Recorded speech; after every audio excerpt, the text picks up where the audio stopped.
एक आरोपी जिसकी एक नहीं शादी, दो नहीं तीन तीन शादियां हो जाती हैं, पर वो पहले से ही क्राइम में लिप्त था। पर परिवार वालों ने ये सोचा कि इसकी फिर से भी शादी हम करा देते हैं, तब ये कहीं ना कहीं इसके जीवन में सुधार आएगा और कहीं ना कहीं ये अपने जीवन को एक बहुत ही सुंदर जीवन जिएगा। पर ऐसा कहाँ होने वाला था। उसकी तीसरी शादी भी जब करवा देते हैं परिवार वाले अपने रिश्तेदार में ही, तो वह उस पत्नी को भी वह छोटी सी बात पे मार मार के डंडों से, लाठी से वो मौत के घाट उतार देता है। और इसी घटना को हम आपके साथ साझा करने वाले हैं। एक सच्ची घटना है। जय हिंद दोस्तों, नमस्कार। ये घटना है यूपी के वाराणसी, एक छिनौती गांव पड़ता है। ये वहाँ की घटना है। ये घटना है 16 मई 2025 की। एक व्यक्ति होता है जिसकी उम्र 43 साल के समथिंग होती है, और जिस पत्नी से इसकी शादी होती है उसकी उम्र 28 साल होती है। तो हम देखते हैं कि ये जो व्यक्ति आरोपी होता है, इसकी अभी से 7 साल पहले इसने अपने ही बहन के बॉयफ्रेंड की हत्या कर दी थी। उसी में इसको सज़ा भी हुई थी। तब ये सज़ा काट के जब ये आया तो उसके पहले भी इसकी 2 शादियां हो चुकी थी।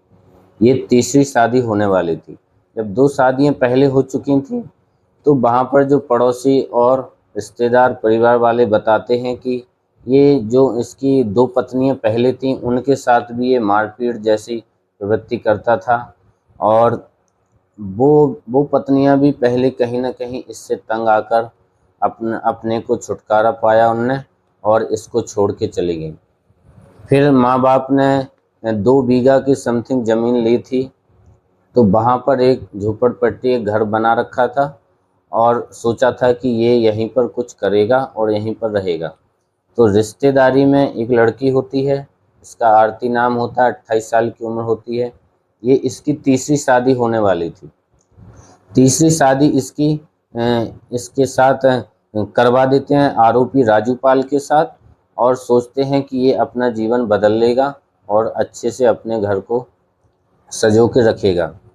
पर वो रात आती है जब शादी इसकी 9 मई को ही वहीं पर एक मंदिर में करवा दी जाती है। और 9 मई के बाद जब ये अपना जीवन घर में बिताने लगते हैं तो 9 मई के बाद 4 दिन बाद किसी रिश्तेदार का फ़ोन आता है जो उसकी पत्नी होती है राजू पाल की। उसी फ़ोन को लेकर राजू पाल लड़ने झगड़ने लगता है और कहता है कि ये फ़ोन आपका किसका फ़ोन आ रहा है। तो इसका वो जवाब नहीं देती है और ज़्यादा कुछ नहीं कह पाती है, क्योंकि वो उसके रिलेशन का ही फ़ोन था, रिश्तेदार का। तो इस बात को लेकर उनमें काफ़ी झगड़ा हुआ उस दिन।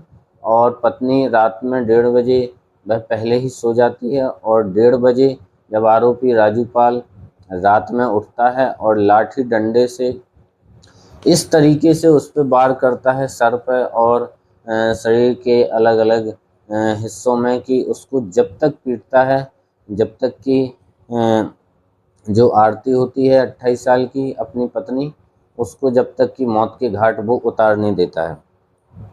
तो इस तरीके से वो उसकी हत्या कर देता है। हत्या करने के बाद वो पहले से ही एक अपराधी प्रवृत्ति का व्यक्ति था, तो उसके मन में काफ़ी सवाल उठते हैं और वो सोचता है कि मैंने हत्या तो कर दी है, पर इससे मैं बचूं कैसे।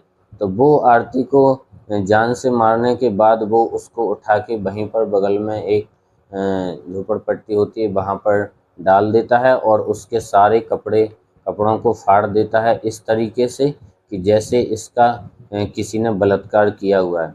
और ये वहाँ से फरार हो जाता है और ये सोचता है कि इस तरीके से मैं अपनी पत्नी की लाश को फेंक दूंगा तो पुलिस को मैं ये जवाब दूंगा कि मेरी पत्नी के साथ किसी ने बलात्कार जैसी घटना को अंजाम दिया है और इसको मार डाला है।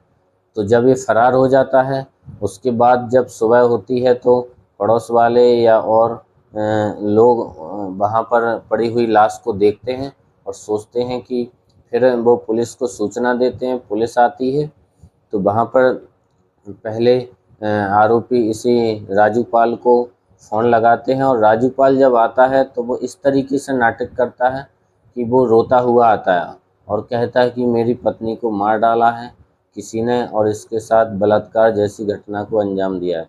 पर उसकी बातों में वो हिम्मत नहीं होती है और पुलिस वाले पड़ोस वाले वहीं पर जान जाते हैं कि नहीं, ये गलत बोल रहा है, और उसको वहीं पर ही दबोच लिया जाता है। क्योंकि राजू पाल पुलिस की वहाँ जहाँ लाश पड़ी रहती है वहाँ से भी ये भागने की कोशिश करता है, तो पुलिस वहीं पर इसको पकड़ लेती है। और जब इसको हिरासत में लिया जाता है और जब इससे कड़ी पूछताछ की जाती है तो यह कबूल करता है कि हाँ, मैंने इस तरीके से अपनी पत्नी की ही हत्या कर दी है। तो इस तरीके से वो अपनी पत्नी को ही मौत के घाट उतार देता है। तो दोस्तों, इस सच्ची घटना से किसी को भी आहत पहुंचाना नहीं है, सिर्फ समाज में और हमारे आस पड़ोस में यही संदेश पहुंचाना चाहते हैं कि इस तरीके के यदि अपराध या क्राइम हमारे समाज में यदि कहीं भी घटते हैं या आपको पहले से शंका होती है तो आप इसमें सचेत रहिए, और इस तरीके के लोग यदि प्रवृत्ति के हैं तो आप उनसे बच के रहिए और सतर्क रहिए। जय हिंद।